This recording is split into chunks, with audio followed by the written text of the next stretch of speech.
Boa noite, bem-vindos a mais um Olha Isso podcast, hoje o número 19. Um homem estava em cima de um morro, observando a praia, esperando o nascer do sol. Embaixo, ele observando a praia, viu várias estrelas do mar e um homem que se agachava e jogava uma estrela no mar. Ele correu até o homem e disse: "O que você está fazendo?" Apesar de ser óbvio. E o homem respondeu: "Eu estou salvando as estrelas, porque assim que o sol nascer, elas vão morrer." Mas, indignado, ele perguntou: "Você acha que você vai conseguir salvar tudo isso de estrelas do mar?" E ele respondeu: "Não, mas eu tenho certeza que essa que eu acabei de jogar vai se salvar."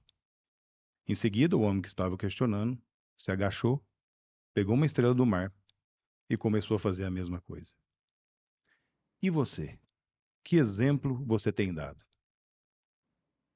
O nosso convidado de hoje morou na fazenda Santa Cecília e no ano de 1978 se mudou aqui para nossa querida São Joaquim da Barra. Aos 13 anos de idade, ele já trabalhava no comércio da família, do seu saudoso pai, dono do bar Esporte Magalhães, que ficava ali na esquina do Tiro de Guerra, muita gente vai lembrar.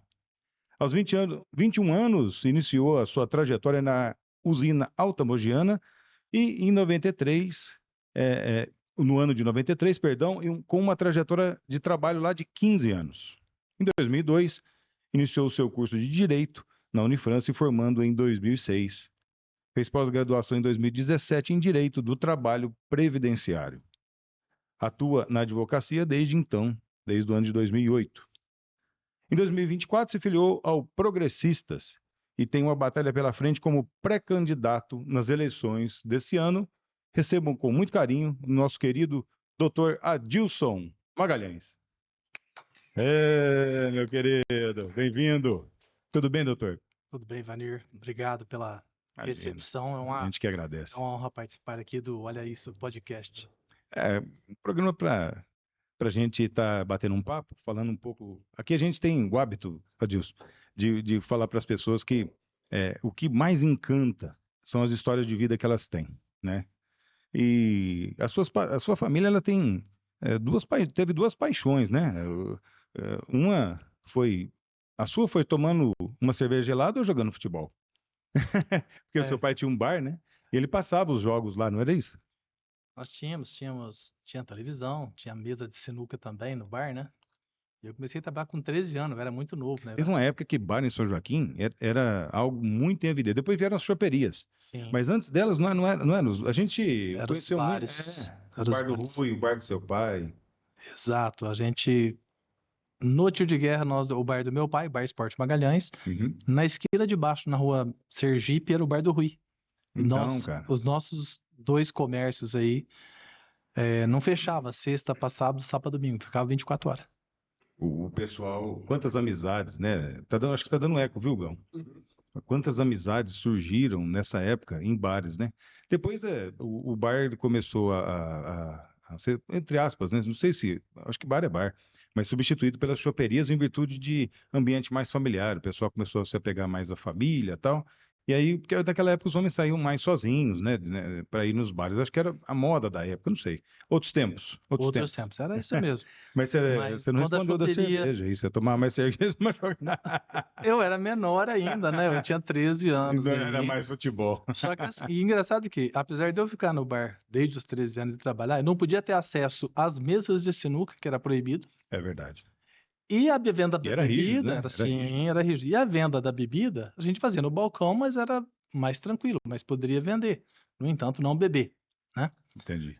Esse beber veio com anos depois, adquirindo um pouco mais de idade aí, começou a sair. Mas aos 13 começava a trabalhar e ter contato com muita gente. E que a gente conversava com não só com os clientes, mas vendedores, ia para os bancos, conversava com A gerentes. famosa magia do boteco, né? Sim, sim. Porque lá as pessoas desabafavam. Lá tinha o psicólogo, não era? Não, é Ouvia verdade. de tudo. Lá tinha o psicólogo, lá tinha o cara que era o terapeuta. Terapia era lá, tinha algum amigo que ia te amparar naquele dia, né? Tinha aquele cara que tocava violão, aquele cara que cantava. O bar era uma terapia. Isso É, aí. Mas foi onde eu adquiri não só muita amizade, mas também muita responsabilidade, muito respeito também. Diante maturidade que eu ganhei muito novo. É porque era uma responsabilidade ajudar seu pai, né? Também a família deixava sobre a Você tinha 13 anos, né? 13 anos, deixava Comecei com um 13 tempo, também, Adilson. um tempo ali deixava sobre a minha responsabilidade, ficava sozinho, descia para banco, ia para escritório, ia na Receita Federal, prefeitura, conversava com muita gente, muitas pessoas de cargo, e o pessoal começa a te ver com um olhar diferente. É verdade. Você deixou de ser um adolescente e passou uma pessoa que de fato era dono do comércio, filho do dono do comércio, e o pessoal pensava te respeitar como se dono fosse.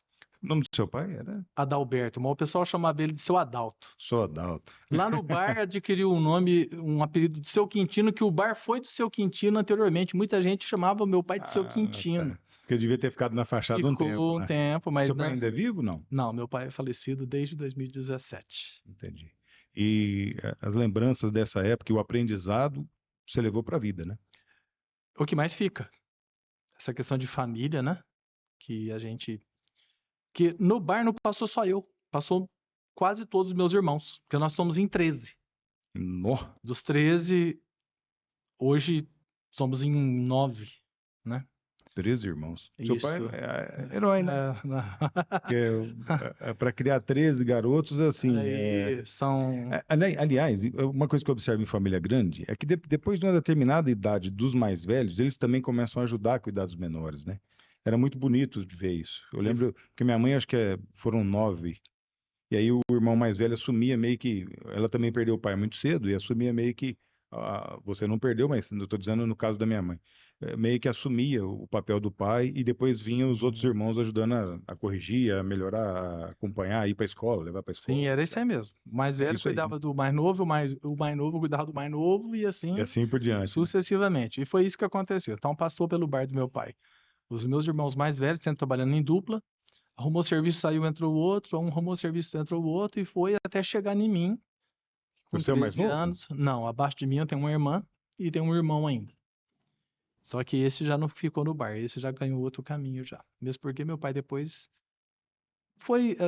o bar era grande, foi diminuindo, diminuindo, depois veio para casa dele, É onde a se sensação encerrou. de missão cumprida, Aí né? todo mundo Fez da também vida. arrumou emprego e foi casando, adquirindo família. Então na naturalidade da situação, foi ficando só ele mesmo. E falando em lembrança boa, tem alguma lembrança que te arremete à fazenda, à época da fazenda? Sim, Que é antes dos porque 13, praticamente. porque na verdade eu vim da fazenda em 1978, eu vim com 6 anos. A fazenda de Santa Cecília é no município de Joaquim da Barra, né? Mas por virtude dos meus irmãos e até eu mesmo necessitar da escola e a escola de um grau mais elevado, né? Que tinha a escola na fazenda. Os Tá. professores saíam da cidade e iam dar aula na fazenda. Só que o segundo grau hoje, que a gente fala que é o médio, Uhum. não existia lá, então tinha que vir para a cidade. Então isso obrigou as famílias a Tá. mudar. E nós mudamos em 78, foi quando eu cheguei aqui e entrei no meu primeiro ano com a minha professora Cidinha Contim. Olha que legal. Eu encontro a dona Cidinha Contim até hoje, inclusive devo muito a ela, aquela que me ensinou a ler e escrever, porque eu cheguei atrasado, né? Todo mundo na minha sala já sabia alguma coisa, eu não sabia nada. Eu sentava na sala e ficava quietinho. Dona Cidinha foi minha primeira professora. Eu devo muito a ela um agradecimento especial à Dona Cidinha Contim. Diz a lenda que no Japão é a única profissão que é reverenciada pelo imperador. E deveria Professor. ser assim em Vou puxar a todos os sardinha para minha lugares. área. Mas Você sabia deveria que é ser por assim isso em que eu todos os levo, lugares. por isso que eu gosto de levar professor Vanirzão no meu nome? Porque eu sinto que a palavra professor, sempre vou dizer isso, é sinônimo de resiliência. Porque para ser professor não é fácil. Não é fácil. Muitas vezes a gente faz papel de pai, faz papel de mãe, Sim, faz papel de terapeuta, faz papel de educador, faz papel de, vamos dizer assim, complementador daquilo que o Estado deixa de passar, sim. daquilo que o município deixa de passar. A gente ampara, a gente recupera, a gente dá conselho. Então, assim, a aula às vezes fica metade, metade, metade. Por isso que eu sinto um orgulho danado. Você viu a gratidão que você tem? Eu acho bonito isso, cara. Na minha trajetória de estudante, isso eu falo com muita naturalidade, que eu tenho muito respeito. Uhum. Passaram vários professores na minha vida acadêmica. Gosto de todos eles, tenho muito respeito por todos eles, mas tem aqueles que marcam. Tem. Sempre tem. Então eu tenho a dona Cidinha como minha primeira professora, que é uma que realmente essa tá lá, primeiro lugar, Top, né? top, entendeu? A minha foi a dona Neuza Ramalho dos Santos Villani. Mas eu tenho outros também. Eu, assim, partindo já um pouquinho mais para frente, né? Nós temos já na quinta série, né? Eu tive aula com a dona Marione. Donione. Marione? A Marione. Marione. Achei que era Ela dava Donione. aula Donione eu tive. ela dava aula de música, assim, fantástica, uma excelente professora. As musiquinhas a gente lembra até. Se começar a cantar, a gente vai até o fim, né? Puxando um pouquinho mais para frente, aí já tá falando já em segundo grau, né? Eu tive aula com ótimos professores também. Décio Faleiros. Décio. Tive aula com o Décio Décio. Faleiros, ele chegava para dar aula com ele. Pronto. Né? Ele O pai próprio. dele, idem, viu? O pai dele levava ele a chave do carro. Os dois eram fantásticos, É, o professor Lúcio Faleiros. O Décio Faleiros, eu via ele dar aula para nós, eu olhava, cara, de onde que brota tanta informação? Porque ele dava aula de matemática pra é gente. verdade. Fantástico, achava aquilo fantástico. O Lúcio Faleiros também, mesma coisa. Puxando um pouquinho mais para frente, tem outros no meio, claro, aí. Aí a gente já vai partir para a faculdade. Todos são importantes, mas sim, o Dr. Osmar Patti. Ele era de Minas. Ele era delegado, se eu não estiver enganado, em Passos. Qual o direito que ele Ele aplicava? dava direito penal. Direito penal. Muitos dizem que no direito você vai se apaixonar por direito penal. Não porque seja a melhor matéria. Depende muito do professor. É porque trabalha melhor a justiça, no caso, não? É que fala de muita injustiça, mas também fala de justiça, né? E geralmente o direito penal, onde você vê com mais ênfase essa situação das diferenças entre cultura e educação, né? Quem tem a Existe. chance de ir para frente ou não, né? E marginalização. Dr. Osmar Patti foi um professor que, assim, ele fez a diferença no meu segundo ano. Porque a gente fala que o divisor de águas no direito é o terceiro. Se você passar o terceiro, você se forma. Mas até você chegar no terceiro, você tem um caminho muito árduo para percorrer. E às vezes alguns desistem. Pelas dificuldades, você fala a respeito do estudo, da continuidade. Porque eu lembro, porque a faculdade que eu estudei na Unifacef, ela fica do lado da Municipal de Franca, Sim. chamada Faculdade Municipal. Hoje tem outro nome. Mas a gente chamava ela de Faculdade Municipal de Direito. E eu lembro que livros, às vezes o aluno gastava um pouco, tinha mensalidade, porque é municipal, mas tem o Tinha valor um lá que valor. tem que. E aí mais o ônibus, aí encarecia bastante, vamos dizer. E a gente observava que ia diminuindo as turmas do direito. Você tem razão. Você Sim. tem razão. Às vezes o Não que só do direito, as acontece? outras Não, as também. outras também. Mas o que acontece no direito? Às vezes a pessoa quer fazer o curso de direito porque o pai quer, a mãe quer É, que o filho se forme em direito, quer ser um delegado, um juiz. Todo mundo tem direito de ser aquilo que quiser. E todo mundo pode ser aquilo que ele quiser. com certeza. Mas no Sa- direito a pessoa entra com uma visão. O primeiro ano é só teoria. E Primeiro se ele ano não gosta de em leitura, todas as matérias, parece que o primeiro ano é basicão. É o alicerce, né? aí olha aqueles livrão, o O cara que é fala, direito, o meu que é Deus. moral, não é assim? Sim, sim.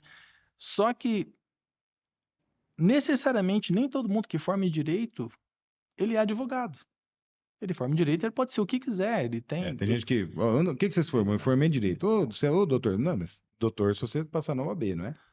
E na verdade chama de doutor por uma Sim. questão de educação, mas não seria. Não fez o doutorado, mas Não fez todo mundo doutorado. sabe que existe uma convenção a respeito, né? Sim.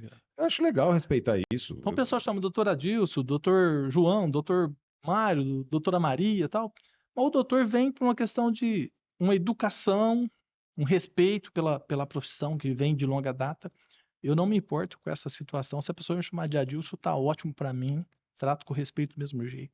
Esse tempo atrás me chamaram de doutor Vanir. Eu falei, que isso, rapaz? Tira o Vanir. E o engraçado do direito, que ele te abre muitas portas. Uhum. Só que o abrir muitas portas, você tem que se dedicar também. Ah, Entendeu? sim. Você pode ser. O que você pode ser de primeira mão é advogado. Você pode ser procurador, você pode ser promotor, você pode ser juiz, você pode ser membro do Pode Ministério prestar um Público, concurso. É. pode ser delegado, você pode ser um embaixador. Né? Tem Um N político. situações. Um Porque na político política lida também. muito com leis, né? A gente vai falar disso agora E mesmo. E, assim, me permita só uma brecha. A gente está falando tudo isso, pessoal, porque é interessante a gente conhecer da vida das pessoas, da onde elas surgiram, como elas chegaram no ponto em que estão, porque nós vamos chegar agora mesmo a falar a respeito da pré-candidatura do doutor Adilson. Aí, aproveitando a questão das lembranças, Adilson, você ali aproveitando o gancho do seu pai ser próximo ao tiro de guerra, você chegou a serviço de tiro de guerra ou não? eu me alistei, mas eu fui dispensado.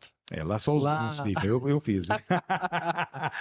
o que que aconteceu? Um abraço para a turma nossa de tiro No de guerra. meu ano, tinha aquela questão de excesso de contingente Sempre teve. Eu acho que eram 70, e depois reduziu para 50. Era aí 50 na sua época? reduziu. Não, o meu era mais. 70, então. Aí Porque deu são excesso de 70 armas, você sabe que contingente. é o tanto de fuzil que tem, né? São 70 fuzis. Aí eu fui dispensado. Queria fazer na época, mas fui dispensado. Peguei a reservista, mas de boa. Voltando no assunto da questão do direito um pouquinho, Opa, e fica à voltando vontade. lá na lembrança de quando eu comecei a trabalhar com 13 anos no bar do meu pai, Uhum. que essa questão te joga responsabilidade, maturidade, foi justamente essa maturidade, essa responsabilidade e a facilidade em lidar com as pessoas, no falar, no dirigir a fala, ouvir, que me propiciou fazer curso de direito. Você sentiu que já era o seu caminho naquela época. Sempre tive muita facilidade em falar. Legal. Então, aquela coisa de desinibido, vamos dizer assim. Porque tem pessoa que é travado, que chega para apresentar um trabalho, na sala de aula você vê, isso, tem que apresentar um trabalho, a pessoa chega, ela trava. Às Não, vezes não consegue manifestar através de palavras o que está no papel. exato. Mas a gente ajuda, é lá que começa. E aí você começa a trabalhar a pessoa para desenvolver ela e criar a Sim. oratória, falar bem, respira. Esse problema eu não tive. Porque eu vinha com essa lida diária, claro, tudo dentro de um aprendizado. Mas me propiciou essa liberdade para ir para o curso de Direito, me formar e depois vir fazer a pós-graduação em Direito do Trabalho e Previdenciário. Porque dentro do direito tem uma disciplina a respeito de que hora pode falar, não é? A gente, assim, dentro do regra processual, você não chega falando de qualquer jeito. Cada hora tem a sua vez de falar, tem a Tratativo, parte. Eu respeito né? muito grande pelas partes e pelo juiz também, né? Isso tudo ao longo do tempo você vai aprendendo e vai cadenciando no seu dia a dia, né? Mas então, desde 2008, estamos aí com 16 anos de estrada. Graças a Deus, né? Graças a Deus. Adilson, você acredita que a gente vive num país democrático? Na totalidade, não. Não. Temos tudo sim para ter essa democracia que tanto a gente prega, né? Que é muito bonito a gente falar na Constituição, né? E a gente vê muitas coisas sendo desrespeitadas ao passo de algum acontecimento, alguma decisão, né? Então, na totalidade, democraticamente, não. Estamos num caminho. Estamos bem melhor do que já fomos no passado. Isso não tem como a gente falar que não. Porque se nós voltarmos em 1940, aí, na década de 40, que é Tudo era Getúlio muito Vargas, difícil. Jesus. e tínhamos a ditadura, e nós tínhamos depois foi as Forças Armadas, com João Figueiredo, que foi o último, né? Presidente que ele era da questão das Forças Armadas, era militar, então era muito mais rígido. E para você ver, as diretas jás, elas vieram em 1994. Só que a Constituição é de 88. E ali é um marco interessante para nós todos, porque a Constituição de 88, o saudoso Ulisses Guimarães, que foi um dos criadores ali, precursores dessa Constituição, né? Eu lembro dele levantando ela. Exatamente. Todo mundo comemorando uma vitória incrível. Um marco. Foi sensacional mesmo. Infelizmente, nós vemos a nossa Constituição. A nossa Constituição, por si só, ela é muito, muito assim, poderosa, vamos dizer assim, em termos de conceito e palavra. No entanto, ela é desrespeitada. Você acha? Em muitas situações, ela é desrespeitada. E eu não estou falando de respeitada num sentido bem amplo, tanto por pessoas comuns, quanto por pessoas que têm o poder na mão. O artigo 5º é uma piada? Não, ele não é uma piada. Não deveria ser. Eu acho que eu vou me lembrar. Na verdade, ele não deveria ser. Nem falando em desrespeito. Os direitos essenciais estão lá, não é? Eu não sou especialista em direito, mas até onde eu sei, é lá que estão dizendo que o direito de moradia...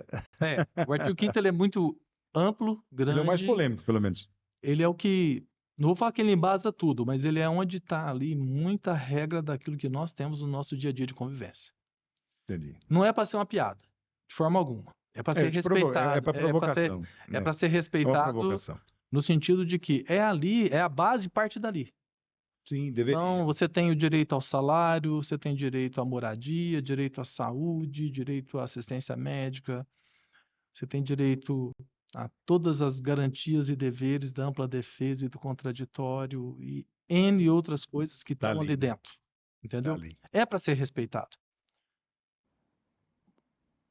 Talvez você, no seu dia a dia de professor, que não é da parte do direito, você não consiga enxergar como eu enxergo, porque Sim, eu vivo ele no dia a dia. sim. E No caso, aí, você está falando das injustiças. das injustiças, Sim. porque às vezes tem uma coisa que está lá pregada lá que tem que ser obedecida. Vou dar um exemplo.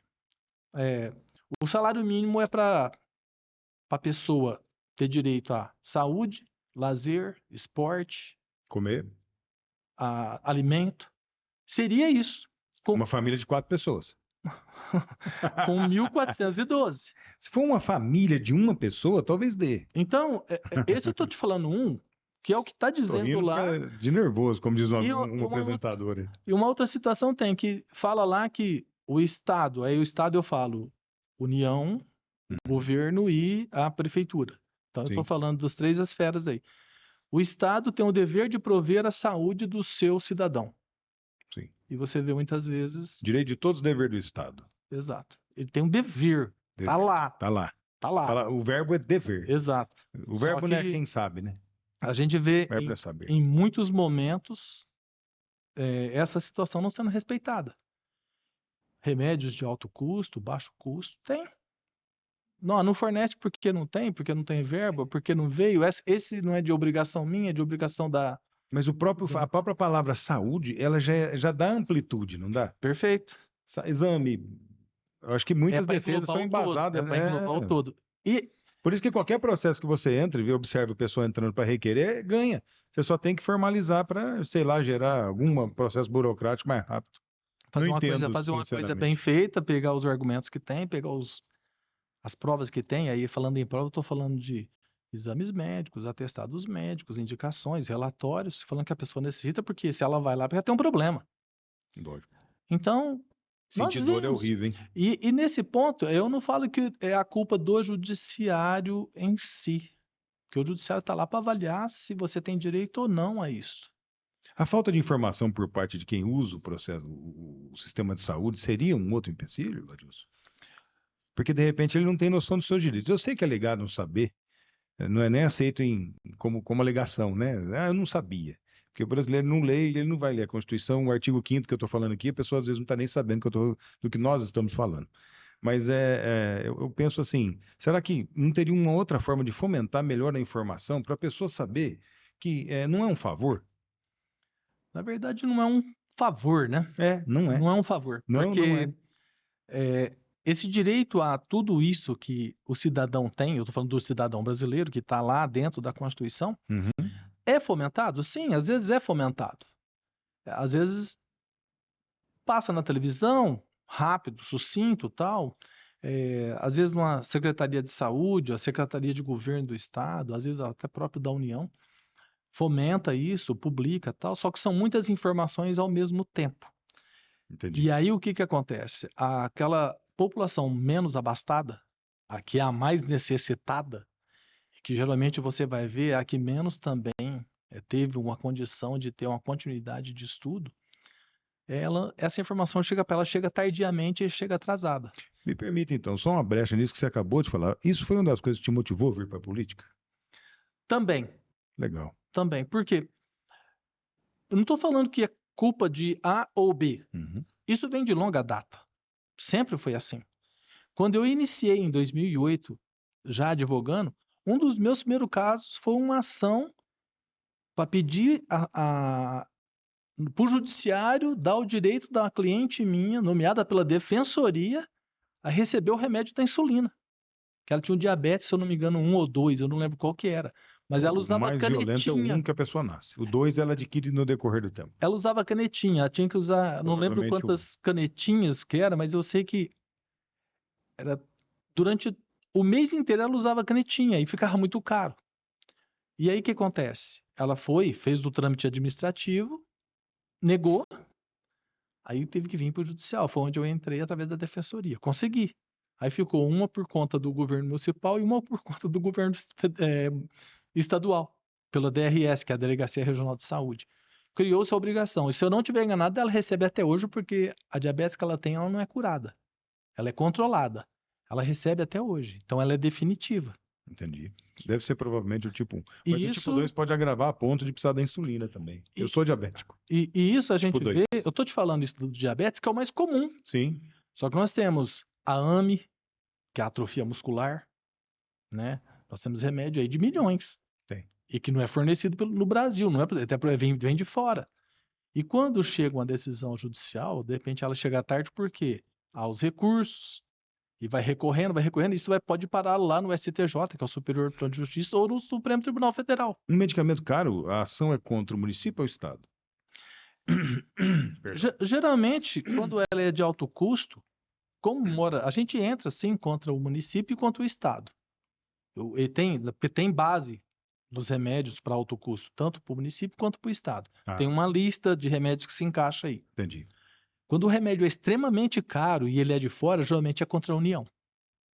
O exemplo é da AME, que impede o desenvolvimento da criança, que tem que tomar aquelas 2 injeções enquanto ela não atingiu o patamar, se não tiver nada, de 2 anos ou 3 anos, uma coisa assim. Não recordo certinho agora. Então, essa ação ela é direta com a União, porque aí tem que ter autorização da Anvisa. Tem um procedimento longo para percorrer. Aqui em Franca, acho que teve um caso assim recentemente. E é uso contínuo esse medicamento? Não. Essa doença específica, esse remédio é para... Se ele chegar no patamar da idade que eu estou falando, o remédio já não faz mais efeito. Olha só. Então tem que ser muito ele rápido. tem que ser muito rápido. E aí que está o nosso problema no judiciário. Nós, como profissional do direito, nós pedimos a urgência, pedimos a tutela, vamos despachar com o juiz, com o desembargador, fazemos de tudo, só que de repente trava lá em cima numa decisão, numa burocracia, numa autorização. Aí a gente fica um pouco Eu percebo que a sua área está sendo, cada dia que passa, mais informatizada. Também. Né? Também.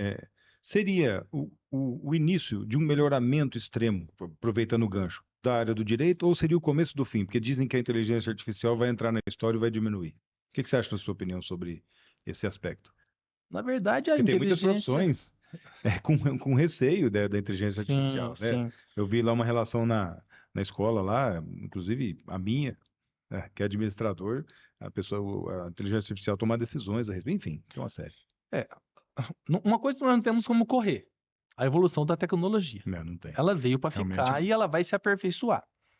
A IA, que é a inteligência artificial que todo mundo está falando, inclusive ela chegou no ramo do direito. Só que ela não existe só no ramo do direito, ela existe no ramo do direito, no ramo da telecomunicação. Do marketing, então, nem te conto. Então, existe em todo lugar. Mas assim, respondendo à pergunta, se ele vai melhorar ou não a questão jurídica. Sim. Na questão de análise de processo, aí eu estou falando de algoritmo, né? Sim. Eu não sou entendedor de informática, mas é algoritmo. A IA vai conseguir ler o que você está falando e ele vai buscar num banco de dados criado, a todo momento ele vai ficar se atualizando, para saber se o que você está pedindo dentro do banco de dados do tribunal, ou do Tribunal de Justiça de São Paulo, ou no Superior Tribunal de Justiça em Brasília, ou o Supremo Tribunal Federal, tem decisões naquele sentido para dar uma celeridade, uma rapidez no julgamento. Neste ponto, e se ela for bem feita, criteriosamente investigada, posta à prova e ter resultados positivos, é uma evolução, porque aquele processo que demoraria 5, 10 anos, ele vai ser julgado em 6 meses. É o processo que ela observaria, porque a própria nome está dizendo, a inteligência artificial é aquela que aprende sozinha, né? A hora que ela observar um padrão na decisão comum dos juízes, como é que é o nome disso? É jurisprudência? É jurisprudência. Jurisprudência. A hora que ela observar, ela vai, vamos dizer, sugerir aquilo. Então, assim, agilizaria absurdamente. Agora, ela teria poder de dar sentença. Aí que tá, né? Não. Não. Então, nem pode, né? Por quê? A sentença, estou falando de um julgamento. E o julgamento fica na mão do julgador. Desumaniza, né? Aí, no caso, eu estou falando de um juiz, de um desembargador ou de um ministro. Ele vai ter na mão dele ferramentas. E essas ferramentas, elas vieram para ficar. E é ele que, com base no todo o conhecimento adquirido, jurisprudencial, que já tem a longa data ali fixado, ele dá a sentença dele de acordo com aquela jurisprudência. Ah, O que tá. nós vemos em direito, e isso é chamado de afetação, quando o tribunal tem muitos casos da mesma matéria chegando e tem as várias turmas decidindo de modo diferente, tá tendo divergência. Entendi.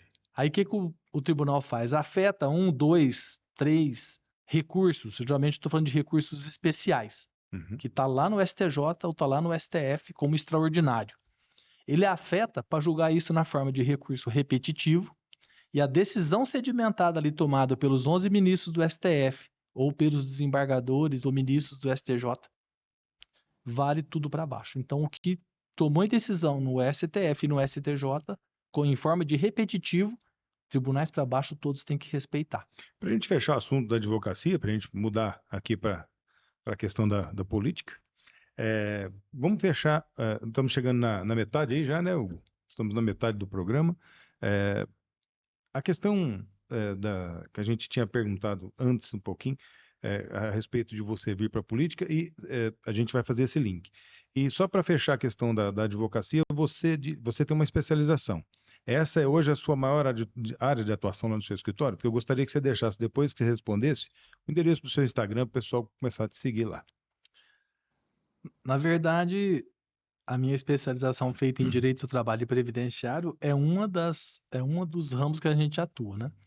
Com a reforma trabalhista de 2017 e com a reforma previdenciária de 2019, o que nós vimos deu poder para a empresa e empregado fazer muito acordo na trabalhista, consequentemente diminuiu o volume de ações na Justiça do Trabalho.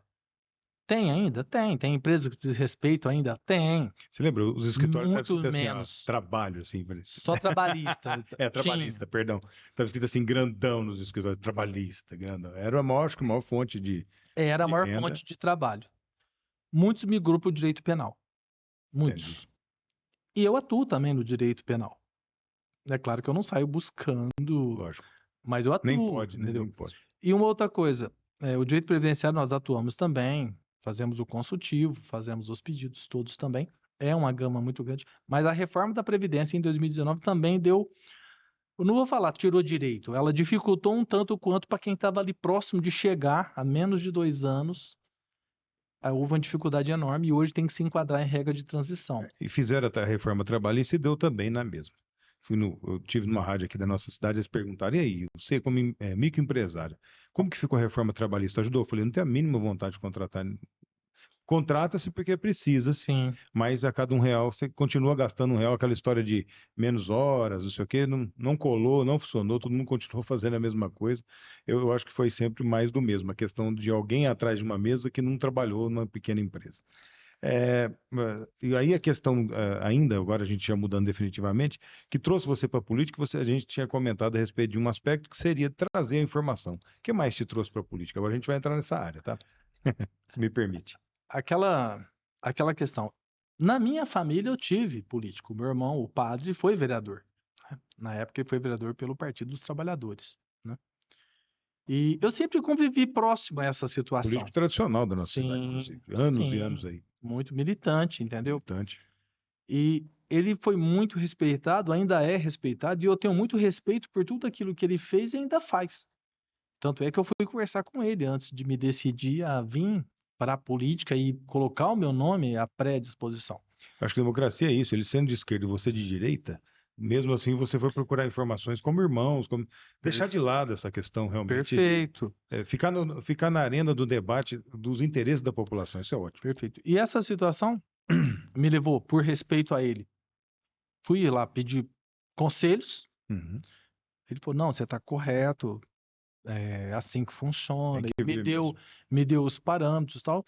E eu já vim ao longo do tempo acompanhando, e o curso de Direito dá essa possibilidade para a gente também. Você acompanha de mais de perto. E diante disso, eu fui analisando um pouco mais para trás. Eu vim pegando as eleições passadas na nossa cidade aqui e vendo as atuações e quem estava ocupando as cadeiras ali, né? E fazendo análise sem desmerecer ninguém, porque cada um que entra, ele entra para fazer o seu melhor. Sim.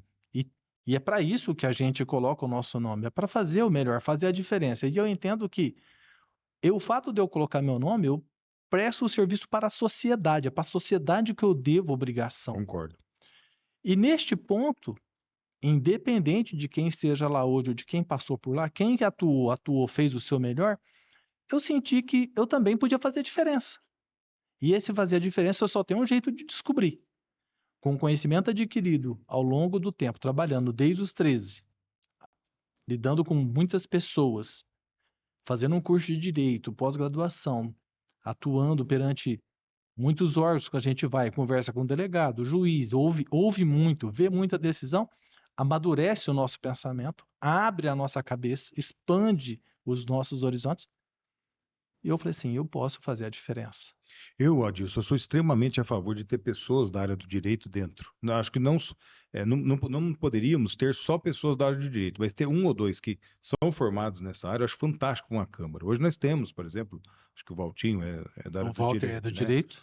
Então, eu acho legal, porque pode contribuir para a ideia do grupo. Agora, se a gente falasse assim, a pessoa tem que ser formada em direito para ir para a Câmara, a questão da democracia seria um pouco ferida, porque não são todos que têm o acesso, e de repente aquela pessoa entende muito mais de gente do que de lei. E aí esse complemento da lei com o entender de gente é o que eu acho enriquecedor para uma Câmara, né?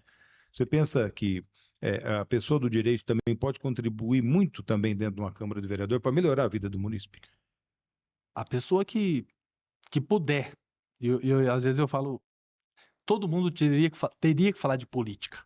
Com certeza. E participar da política. Participar não quer dizer que você vai ser candidato, mas participar da política. Como tudo começa e termina nela, sim. Teria que ter. O profissional do direito, ele dentro da Câmara, empossado, eleito pela sociedade, perfeito, é um cara que vai contribuir muito. Por quê? Não só porque ele tem conhecimento do direito, ele sabe as decisões que serão tomadas, aonde vai afetar, e a que não for tomada também é o que vai dar de prejuízo. Mas o que você falou é importante. Não pode ser só a pessoa do direito. Eu tenho comigo que pelo menos um curso técnico a pessoa teria que ter.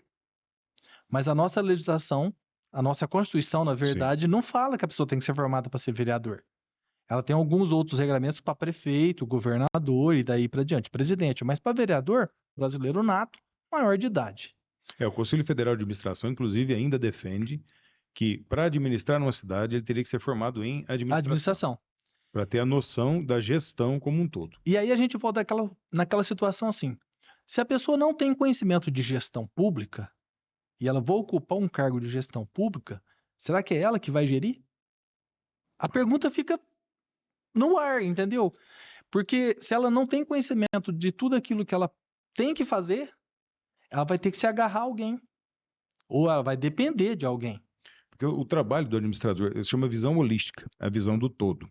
Ele tem que, quando ele faz a administração, ele aprende o seguinte, que ele tem que saber fazer as perguntas certas. Isso é o que te dá uma formação superior. Sim. Eu ensino para os alunos, por exemplo, que a gente está indo para a escola para aprender a fazer pergunta, porque as coisas mudam. Então, se eu for lá engessar, dar as respostas mudam. Então, eu não fui um bom professor. Eu dou aula de administração pública no Badran. É uma das matérias básicas, né? Sim. Falando das hierarquias, falando da como funciona uma Câmara de Vereadores, enfim. Eu sou professor dessa área lá. E a gente prega justamente isso. Aprenda a fazer perguntas. Porque na área da administração pública, eles são o chefe. Sim. E aí, nessa miscelânea aí que você está comentando a respeito, e aí nessa sua pré-candidatura que você já está, nós estamos, né, Adilson? Nós. Você tem visto aí dentro da relação política que o joaquinense está se interessando mais? Porque na última eleição, eu pergunto isso pelo seguinte, na última eleição nós tivemos, se somar abstenções com votos nulos e brancos, deu 13 mil pessoas que não foram às urnas. É muita gente para uma cidade que tem algo em torno de 36, 37 mil. Na época foi 37 mil acho que foi para 38, se não me foi 38,500. Se esses 13 não votarem, vai cair para 25 mil só. Que foi o coeficiente. E votando ou não, você vai ser governado por quem ganhar. Exato. Né? Historicamente, eu vi um estudo dizendo que algo em torno de 7 mil, historicamente, realmente não querem votar. Você sente que isso está mudando, você sente que o joaquinense começou a entender que a política, como tudo começa e termina na política, se ele não começar a se manifestar, se ele não começar a prestar atenção em quem está lá, inevitavelmente vai chegar, porque os tempos não estão fáceis. Você tem percebido que o joaquinense está se interessando? Olha, eu tenho andado pela cidade como eu conheço muita gente, anda a pé, anda de Você bicicleta, trabalhou num bar, né, entendeu? cara? Você conhece todo mundo, Minha na cidade verdade. inteira, entendeu? Com quem eu converso, e quando a gente fala em política, Aham. a percepção é, muita gente reclama, só que não dá para reclamar daquilo que foi colocado com voto lá, de forma democrática. Se a pessoa está descontente, ela tem que mudar. E a hora de mudar é essa hora, é a hora da urna. Se você está descontente com alguma coisa, você tem que fazer a mudança e começa por você. Então, a gente trabalha no seguinte sentido: a orientação da pessoa no reclamar é fazer ela olhar para quem ela deseja que represente ela, para fazer uma pesquisa. Eu chamo isso, na hora que ela vai votar, eu chamo isso do voto da qualidade. Voto de qualidade. Por Legal. que é o voto de qualidade? Você tem um candidato A. Pessoal, meu voto é do candidato A. Quem é o candidato A? Eu vou investigar o candidato A É o que a gente estava comentando a e, respeito da sua vida agora mesmo, conhecer o histórico da pessoa, e ver não o que é? de onde essa pessoa veio. Ela teve capacidade, ó, ela veio, ela era uma pessoa pobre, muito humilde, batalhou na vida, conseguiu, foi lá, se formou. Ah, mas necessariamente ela não tem que ser formada para ser um candidato a vereador. Perfeito, perfeito. Só que aí você tem que olhar o amplo. Ela participa do quê? O que que ela fez? O que que ela faz? Ela tem projeto? Alguém do núcleo dela participa de alguma Em coisa? que ela pode O que contribuir, ela com pode ideias, contribuir? com, né? E se eu levar um pouco o pensamento para cima, aí eu vou falar numa formação. Aí não tem jeito, eu não tenho como correr da Não tem formação. como fugir. Ela vai, Eu defendo isso. ela vai fazer Como professor, eu projetos, defendo isso. ela vai fazer projetos, porque ela tem a obrigação de fazer projetos. Ela tem que fazer decretos, só que ela tem que ter, para fazer, ela tem que ter o quê? Indicações e por aí vai. Conhecimento. É. E ela vai assinar projetos, assinar decretos vindo de A ou B, e ela tem que ter conhecimento. E é nesse ponto que a gente fala que o voto tem que ser de qualidade. Por quê? Ela vai ficar 4 anos lá. E é 4 anos que, se não tiver um serviço em prol da sociedade, a sociedade vai amargar ou um prejuízo, ou ela vai amargar um descontentamento com aquilo que poderia ser feito ou melhorado. Ainda falando do Joaquinense, será que quando ele fala assim que 7 mil é muito caro para um vereador, é porque ela não sente o custo-benefício retornando como melhoria para o dia a dia do munícipe? A sensação é essa, que paga-se muito e recebe-se pouco em troca de melhorias. A sensação é essa. Deve ser por isso, então, que eles entram nessa reclamação de que... De falar Porque que a teoria, uma parte da teoria é que atraria pessoas melhores, né? sim, Pelo salário maior. Porque ninguém com um estudo, por exemplo, que você está defendendo, trabalharia por um salário muito, muito baixo. Em virtude de que o tempo não é só o da Câmara, não, né? não, É uma não, série de não. leituras, é uma série de busca de informações, é uma série Sim, de busca de recursos que quem fala que é simples, ele precisaria se informar mais. Então, agora eu estou saindo em defesa do do vereador, vereador. né? E uma outra coisa, Que é um papel importantíssimo na sociedade. o vereador é o mais importante para a sociedade municipal. É o porta-voz, Exatamente. não é? E uma outra coisa importante que na minha concepção tem de ter. A pessoa que vai representar, nós temos hoje em São Joaquim da Barra em torno de 48 mil habitantes, 50 mil habitantes, aí, bem aproximado. A pessoa que vai representar, que hoje lá na cadeira são 11, né? São Uhum. 11 vereadores. De que forma que vem recurso para a cidade? A pessoa tem que bater na porta do partido, do assessor, do deputado, do ministro, para pedir recurso para a cidade. Para a saúde, para a segurança, para o esporte e lazer, cultura, para remédio, afins. Se a pessoa não tiver contato, uma porta aberta para cima, essa pessoa não vai conseguir trazer alguma coisa? Inclusive, esse é um diferencial do nosso partido, Progressistas, que ele quer trabalhar com aproximadamente 120 prefeituras e não 300, 400, como outros já estão trabalhando, justamente por causa disso. Para ter qualidade. Para ter qualidade no pós-eleição. E eu Perfeito. defendo isso com unhas e dentes, porque, nós somos 300 prefeituras, beleza, e assessoramento a respeito disso? Porque o valor da arrecadação municipal é finito. Agora, os benefícios e buscas são infinitos. Sim. Aí vai depender do seu projeto bem feito, aí onde envolve conhecimento. Olha o ciclo, né? Olha que legal que é. É uma série de vantagens que a gente precisa ensinar o eleitor nessa pré-etapa a começar a aprender a analisar, né? Olha, nós falamos, um começo humilde, A pessoa vem estudando, falamos de professores que fizeram a diferença na nossa vida e fazem na vida de muitos estudantes que estão aí. Falamos de família. Falamos de família, falamos de professores em nível universitário, falamos de profissão, especificamente da minha, mas eu admiro toda e qualquer outra profissão, professor, administrador de empresa, contador. A pessoa buscou conhecimento. E a hora que ela se lança no ramo da política, no campo da política, que ela dá o nome dela para a sociedade, para trabalhar para a sociedade, para ter a opção de escolha, é porque ela passou por todo esse caminho trilhado e ela pode contribuir com mais. Não estou desmerecendo quem não teve a oportunidade de ir à frente, além do seu tempo. Quem desmerecer é Não, fácil. Quando não é o isso. pessoal da limpeza para, dá uma olhadinha como é que fica a cidade. Exato, Não é? exato. Toda profissão tem seu mérito. Nós não Então, estamos dizendo isso, só estamos ressaltando a importância do do conhecimento conhecimento. para a evolução como pessoa. Isso aí E, quem não entendeu, eu tô desenhando, hein? E- Ó, e professor, quando a vou gente- passar tarefa, hein? e quando a gente fala num respaldo de 11 vereadores dentro da nossa cidade, 11 vereadores, Aham. Ribeirão é mais, cidades maiores têm mais vereadores. Eles têm que ter essa concepção e essa consciência de que, para trazer benefício para a cidade, ele tem que ter um contato para cima. Esse contato é feito com o assessor de um deputado estadual, deputado federal. Esse deputado vai vir à sua cidade também. Precisa. Ele tem que ter essa condição, porque se for para fazer o mais do mesmo, aí você tem que repensar o que você está querendo para a tua cidade. Com certeza. E neste ponto, os 13 mil que não vieram votar na eleição passada, não pode reclamar de nada, porque se eles não vieram votar, perderam a oportunidade. E a gente conclama que sempre a gente conclama isso. Para fazer valer o seu direito, aí eu estou falando de Constituição, que está lá na Constituição, faça valer o seu direito, tal, seu dever, tal. Você tem que começar a mudança com você. Com você que eu falo é a pessoa, o cidadão ir fazer comparecer, pagar seus impostos em dia, exigir do município o cumprimento das obrigações impostas a ele. E quando você partir para o lado da eleição, fala assim, ó, você tem que fazer a tua vez, que é fazer ir lá e votar. Voto de qualidade. Vê em quem você vai dar a confiança do seu voto. Adilson, São Joaquim da Barra já foi tida na região como uma cidade com um comércio extremamente forte, né?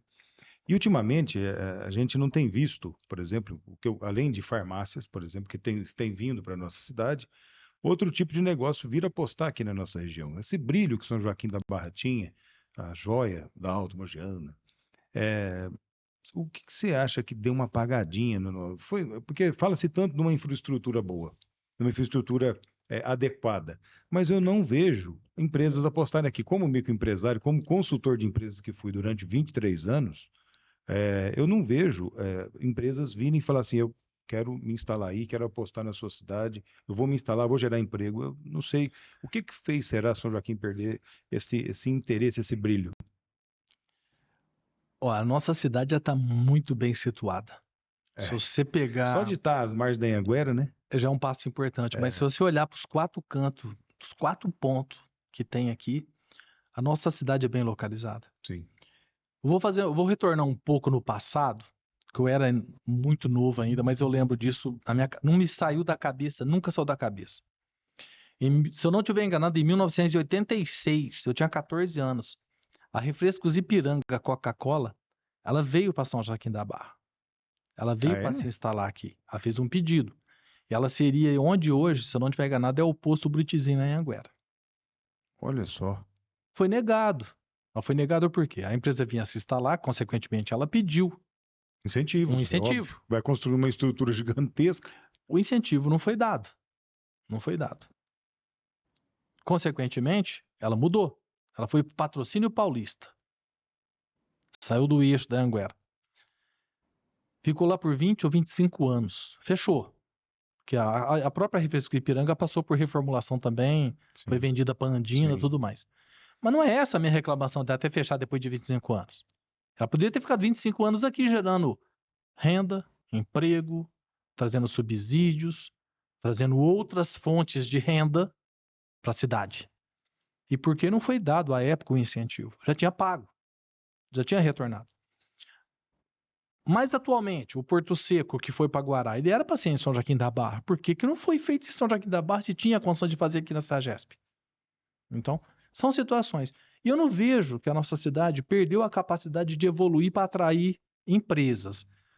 Talvez falta um incentivo ou talvez falta uma busca por quem deva ir atrair essas empresas, fazer convites e trazer essas empresas de interesse para cá para se instalar. Eu vou dar um exemplo bem simplista que você acha que você vai o nosso ouvinte vai entender. Nós estamos no meio, circundado por, se eu não estiver enganado, são 5 ou 7 usinas de cana-de-açúcar no nosso raio aqui circundado. Quantas empresas de manutenção em usina tem em São Joaquim da Barra? Nenhuma. Nenhuma. Nenhuma? Nenhuma. Ô, louco. Temos uma empresa grande em Garapava, que é a Metalúrgica Rio Grande, que ela faz soldas e manutenção em caldeira. Tirou daqui, você vai achar em Sertãozinho, bombas, parte elétrica. Você vai achar em Piracicaba e Sorocaba. Você acha que em virtude do que isso o pessoal não prefere a nossa cidade? É a pergunta que eu fiz Não esses é? dias para trás. Eu tava esperançoso de você responder. Eu falei assim, por que a nossa região, circundada por 5 a 7 usinas, não tem uma empresa de manutenção de grande porte em usina? E eu tô falando usina para dar um exemplo, porque temos 7. É pela obviedade, né? Tá perto. Por que não tem, Aí sendo que tá dentro de casa, vamos chamar Aí assim? eu tô falando de manutenção em rolos de moenda, sistema de automação, Big bags big bags. e por aí Eu tô vai. falando de transporte. Então, eu tô falando de construção civil, eu tô falando de construção de estrutura metálica. É amplo. Eu tô falando do exemplo da usina, só que nós temos potencial para metalurgia. Nós temos várias empresas aqui, Sim. mas nós temos potencial para metalurgia. Inclusive, nós perdemos 2 ultimamente. Então, de grande nome. Perdemos 2. Uma já fechou, a outra está em fase de fechar. Não vou falar nome aqui porque Lógico. por respeito à empresa. E a consequência lógica de empresa fechar é o quê? Perda de emprego.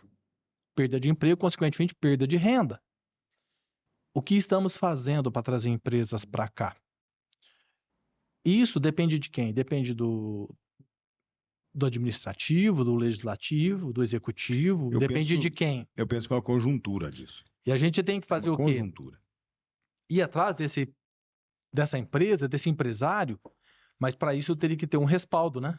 Um respaldo assim, ó, vai ter campo para isso, eu vou ter terreno para fazer isso.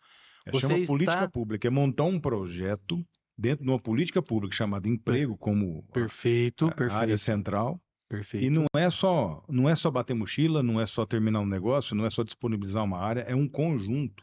E tem que ter o agregado. Sim. Se eu trago a empresa me pede alguma coisa, eu tenho que fomentar isso. Eu tenho que dar condição. Vai haver um investimento gigantesco. Imagina construir E olha só, um barracão. Sabe quanto custa um negócio desse? E olha só interessante, ó. Gerar emprego e ainda não...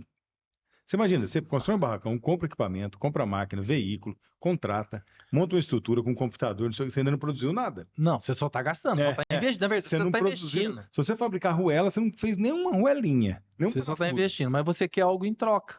Para aguentar. Para permanecer. Para aguentar o baque do começo, né? Olha o outro lado da situação.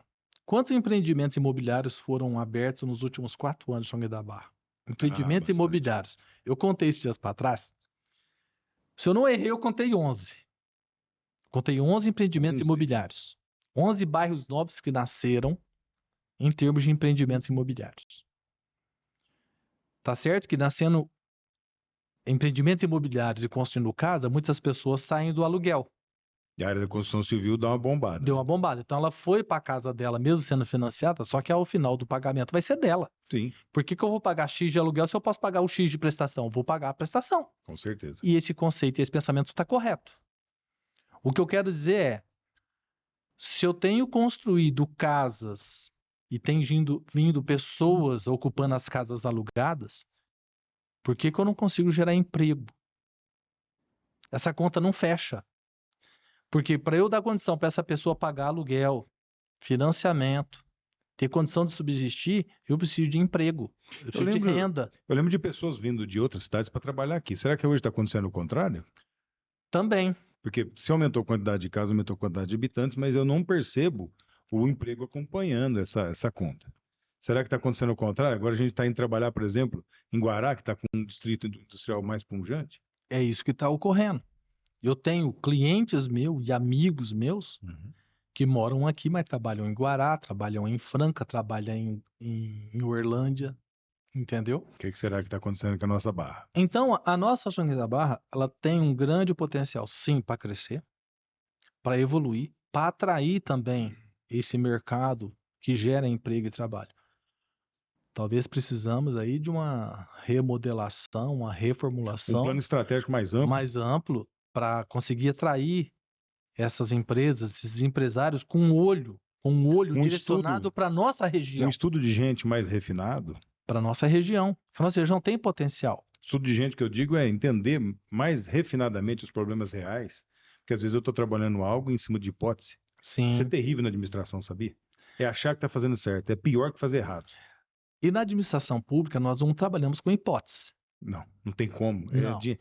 É a coisa pública. Nós trabalhamos com assertividade. É. Se for viável, vamos fazer. Se não for viável, você vai abandonar o projeto. Porque senão você vai dar um prejuízo enorme. E aí eu preciso de pessoas competentes para isso. E pessoas competentes, eu estou falando de uma área técnica. E de uma área técnica que tem um olhar não para hoje, 4 anos, que é o mandato. Eu estou falando de um olhar para 15, 20, 30 anos. Porque eu não posso acreditar que uma fala empresa... muito disso, né? Um plano para 30 anos. Exato. Eu não posso acreditar que eu vou dar um incentivo para a empresa vir hoje para cá e ela daqui 4 anos ela vai fechar. Não existe salvador da pátria. Em 4 anos é muito pouco para você começar algo que mude uma cidade como um todo. Agora, se houver uma continuidade, nós estamos falando inclusive de não só de planejamento, mas de humildade em seguir o plano. Sim. Né? Eu acho que isso, a população precisa começar a pensar isso. Quem que consegue seguir o plano que foi estipulado, o plano para ser feito, há viabilidade disso, por exemplo. Existem instituições que podem apoiar a cidade nisso. Sim. Agora, essa amplitude é o que você está falando, vai trabalhar uma resolução em certos aspectos, como, por exemplo, o emprego, que nós estamos evidenciando, de forma definitiva, não? Não só um emprego, né? Aí quando eu falo no emprego, Sim. eu falo que o nosso comércio ele é pujante, ele vai ser mais pujante. Aí, consequentemente, eu trago mais investimento. Eu posso estar falando, se eu trago mais emprego e se eu atraio mais gente para cá, pessoas estão indo... Na minha época, saía à noite daqui para Franca, Ribeirão e Ituverava, 11 ônibus de estudante. Uma média de 50 pessoas por ônibus. Então, estou falando de 500 alunos que saíam daqui. Nós temos uma faculdade aqui hoje. Embora ela não esteja à altura de uma UNAERP, uma Unifran, uma faculdade de Franca, ou até mesmo uma Fafran, mas ela tem ali dado a sua conta e o seu recado. Podemos melhorar ela? Podemos trazer outra? Podemos. E se eu trago emprego, se eu trago pessoas, eu trago melhoria, eu posso trazer uma faculdade, uma universidade. Eu estou falando de um plano estrutural de educação. Nós temos escolas técnicas aqui muito boa, reconhecida há longos anos. Dei aula também lá. Prestigiada pela região inteira, inclusive. Entendeu? E temos profissionais competentes que eu dei aula e eu já fiz perícia como profissional, advogado trabalhista, acompanhando perícia, que foi ex-aluno meu. Olha só. Você deu aula onde? Eu dei aula no Yang. Que legal. E dei aula no Iara. Então, eu tive esse prazer. E é muito gostoso pra gente quando você encontra um ex-aluno seu trabalhando na área que você lecionou. Voltando, então, nessa situação que se eu trago tudo isso para a cidade e a cidade começa a evoluir, o boom que dá isso em desenvolvimento, e aí tem que crescer como um todo também. Eu não posso falar só em construção, não posso falar só em saúde, não. Tudo tem que caminhar conjuntamente. É um impulso para pular o salto longo, né? Entendeu? Então, é aquele impulso. Às vezes você dá até um passo para trás, olha só. E às vezes é mais importante você... agora. Sim, sim.